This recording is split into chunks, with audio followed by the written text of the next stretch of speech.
The views, thoughts, and opinions expressed in this episode are that of the guest and host and do not necessarily reflect the values of sponsors or other associated organizations.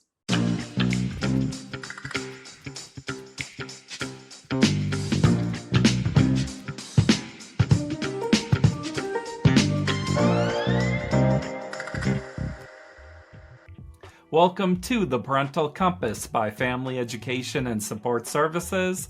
I am your host, Bobby Williams. I want to start by saying this is a very special episode for us. And the reason is that this is the 150th episode of the Parental Compass. I want to thank Family Education and Support Services, and I want to thank you, the audience, for sticking with us for so long. This show has been heard around the world. Australia, China, Singapore, the Netherlands, 53 other countries have listened to this show. I hope you all have learned something. A lot of adults did not grow up in families where your parents talked about emotions a lot. And as an adult, it's something that we know is important. It's important to express your emotions in healthy ways. It's important to help your children understand and process their emotions. But how do we do that? How do we build up our emotional literacy? Our guest today is Katie Lorz.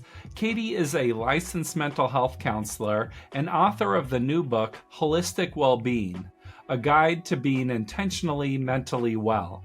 You can learn more about Katie and her work by going to counselinginwashington.com. Let's talk about it.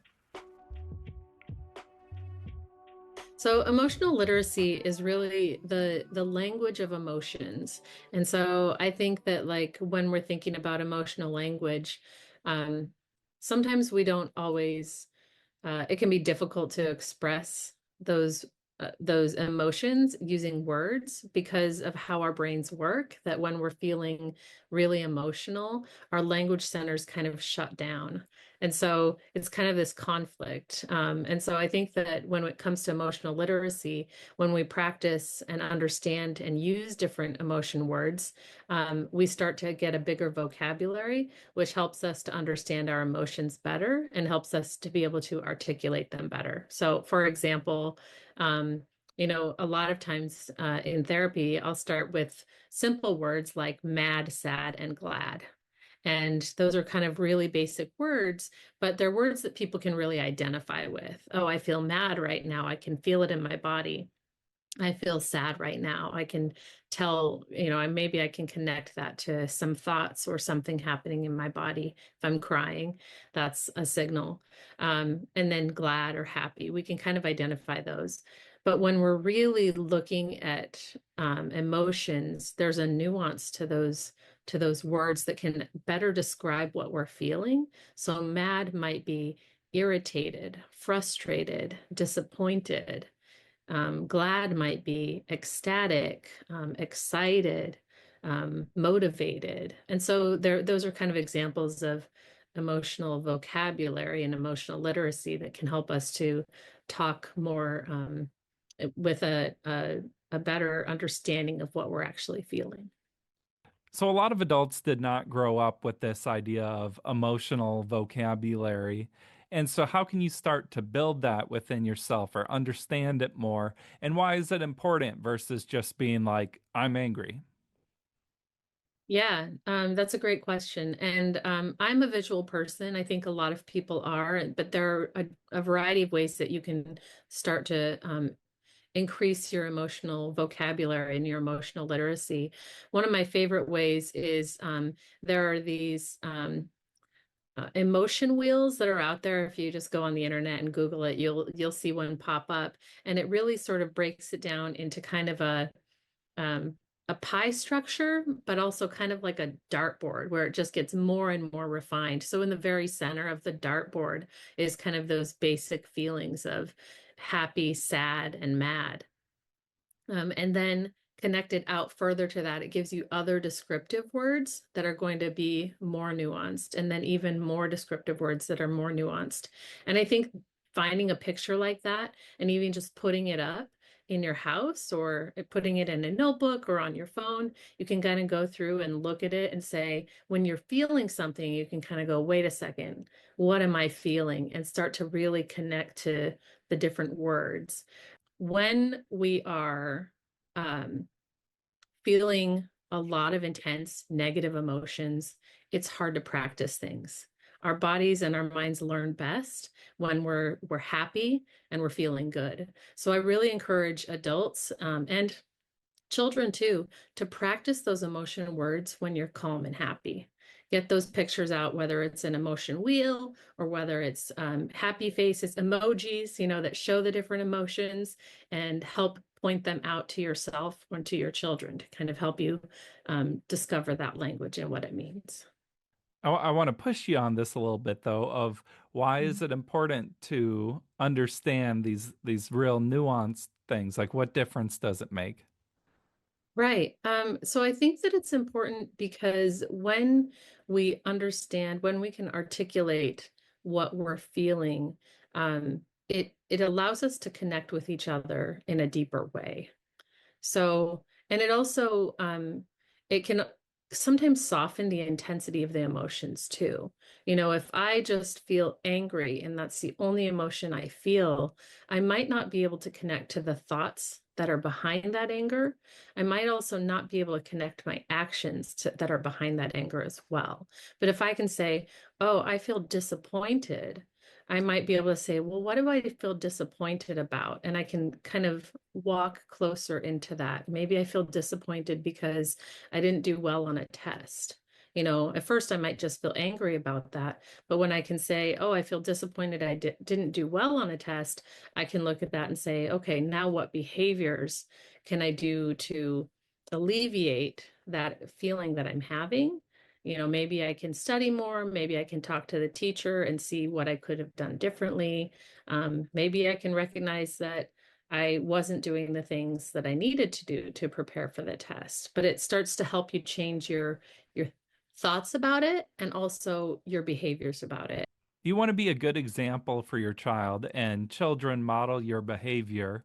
So it seems good to have this emotional vocabulary and to be very conscious of your emotions. But then you also don't want to be just dumping your emotions on your child, and that's not good either. Is there a way to model this behavior in a way that's healthy and not just putting too much on your child? Yeah, in fact, developmental psychology tells us, an attachment-based theory tells us that our children are attuning to our emotions and our behaviors. Our children are also listening to everything that we say, even when we think they're not listening. They're watching our body movements.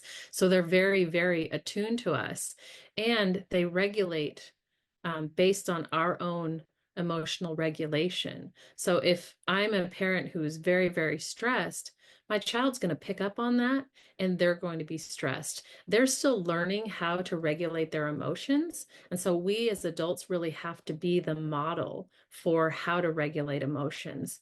And you're right, dumping on them our emotions is not the right way to go. Withholding our emotions and not talking about them is also not really the right way to go. So that's why I encourage, sharing feelings and using words that are developmentally appropriate, but also expansive words that can help children understand, depending on their age level, being able to use more nuanced words as well. Again, that's why I like the emotion wheel. If the child's able to read, that's a really good one. But if they're not able to read yet, doing those emoji faces and talking about what does this face mean, and kind of having that, I encourage usually at eye level of the child in a couple of places in the home where the parent can say, I feel mad, and point to it, and the child can say, the parent might say, how are you feeling today? And the child might point to it and say, I feel happy. And so you're having that conversation back and forth with each other. And you're doing that not only when you have those visual aids present, but you're doing that at other times in life.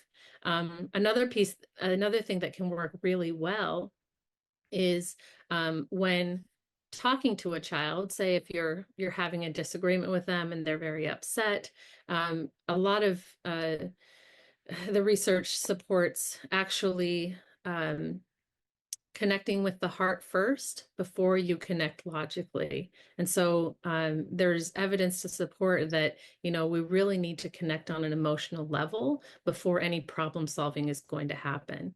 And there are certain phases of childhood where the emotional growth and the emotional learning, and thus the emotional sort of expression, is really, really large.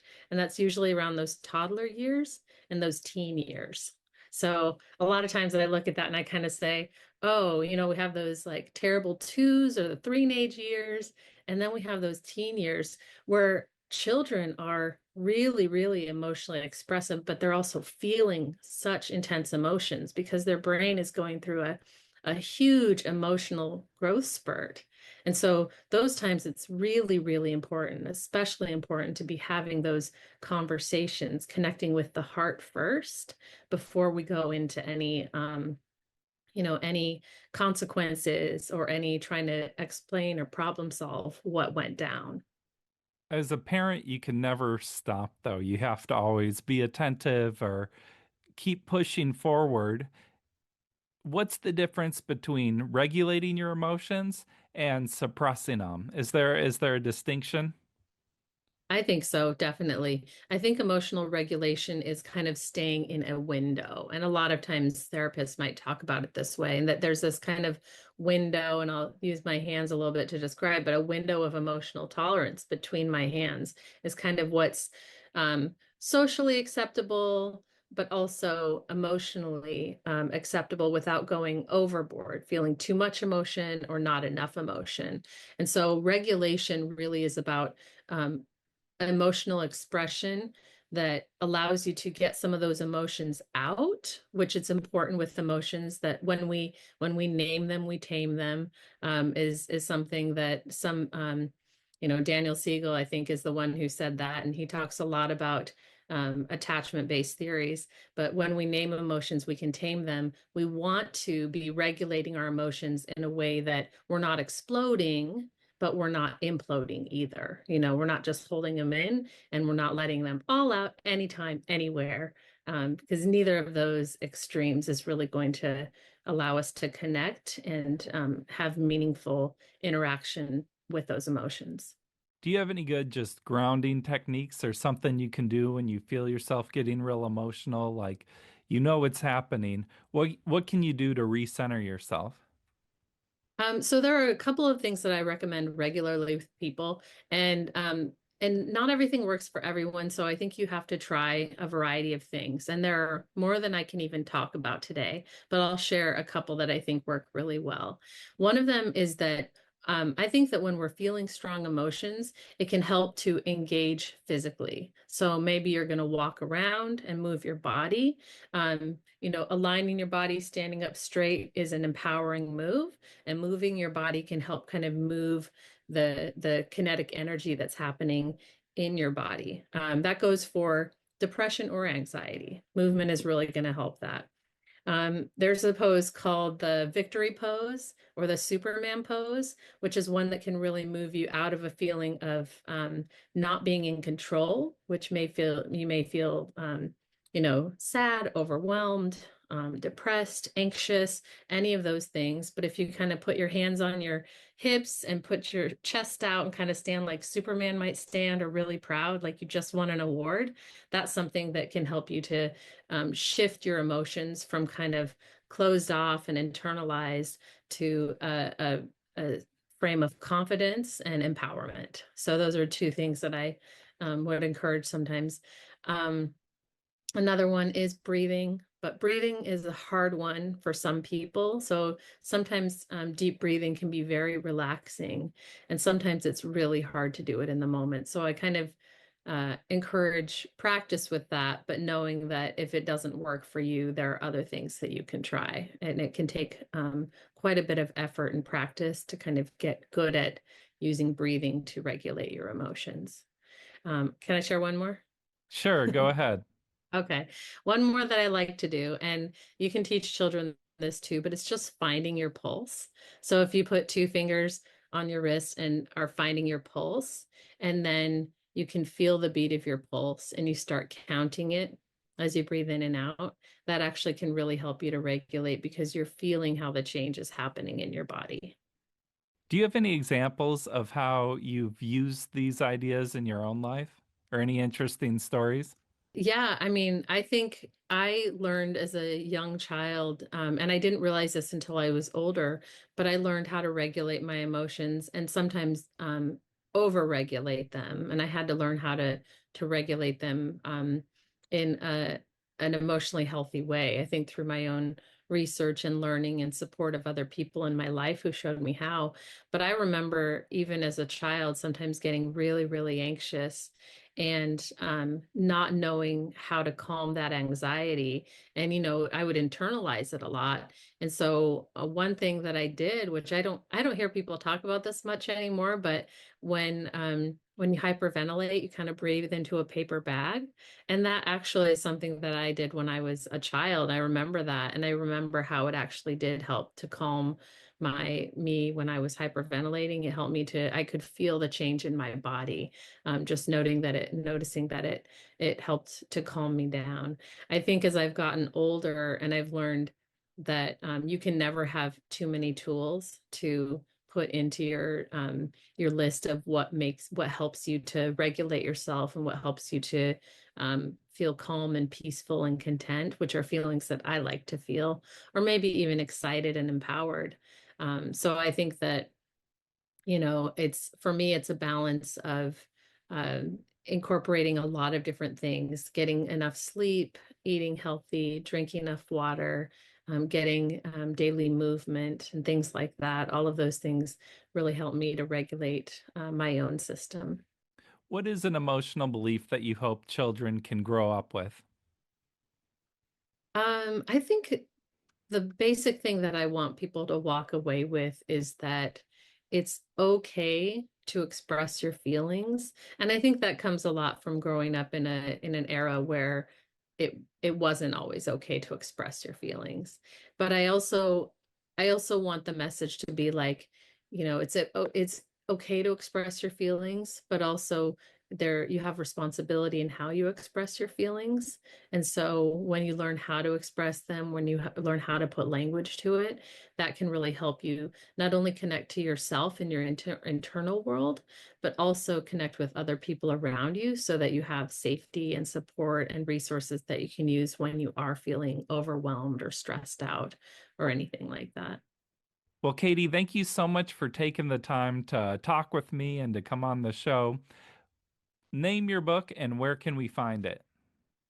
So my book is called Holistic Wellbeing, A Guide to Being Intentionally Mentally Well. My website is hgcmtherapy.com, or you can also find me at counselinginwashington.com. Awesome. Thank you so much for being here. Thank you. Thanks for having me. Thank you so much, Katie, for coming on the show. Katie Lorz, counselinginwashington.com. Click to go to the store section of the website and you can get the book there. This has been the Parental Compass. This has been our 150th episode. Thank you for listening. Tell a friend, let's make this next 150 episodes even better than the last. Let's blow this show up. Thank you to Family Education and Support Services. Thank you to you, the audience. I'll see you at episode 151. I'm out, y'all. Peace.